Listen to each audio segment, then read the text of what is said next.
সকালে খালি পেটে কুসুম গরম পানি পান করা বহুদিন ধরে আয়ুর্বেদিক ও প্রাকৃতিক চিকিৎসার স্বাস্থ্যকর অভ্যাস হিসেবে বিবেচিত হয়ে আসছে।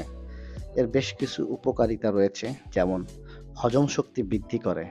কুসুম গরম পানি পান করলে হজম প্রক্রিয়াকে সক্রিয় করে। এটি পাকস্থলী পাচক রস নিঃসরণে সহায়তা করে এবং পাচনতন্ত্র পরিষ্কার রাখে। দেহের বিষাক্ত উপাদান টক্সিন বের করতে সহায়তা করে। খালি পেটে গরম পানি পান করলে ঘাম বা প্রস্রাবের মাধ্যমে শরীর থেকে টক্সিন বের করে দেয়, যা এটি ডিটক্সিফিকেশন হিসেবে সহায়তা করে। ওজন নিয়ন্ত্রণে সহায়তা করে। গরম পানি মেটাবলিজম বাড়িয়ে দেয়, যা ক্যালোরি বার্ন করতে সহায়তা করে। লেবু বা মধু মিশিয়ে পান করলে এর কার্যকারিতা আরও বাড়ে। কোষ্ঠকাঠিন্য দূর করে।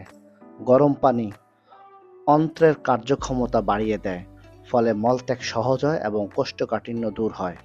রক্ত সঞ্চালন উন্নয়ন করে।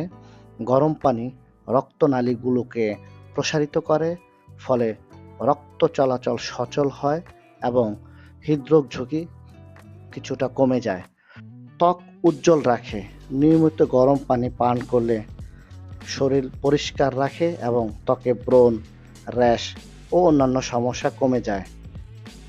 ঠান্ডা, কাশি ও গলা ব্যথা উপশম হিসেবে সহায়তা করে। গরম পানি গলার খুশখুশি ও শেষময় দূর করে আরাম দেয়। কিভাবে পান করবেন? সকালে ঘুম থেকে উঠে খালি পেটে কোনো কিছু না খেয়ে 1 গ্লাস কুসুম গরম পানি খাবেন। পানি যেন খুব বেশি গরম না হয়। এর গরমের পরিমাণ হওয়া উচিত প্রায় 40 থেকে 50 ডিগ্রি সেলসিয়াস। আজকের মতো এখানে। আল্লাহ হাফেজ।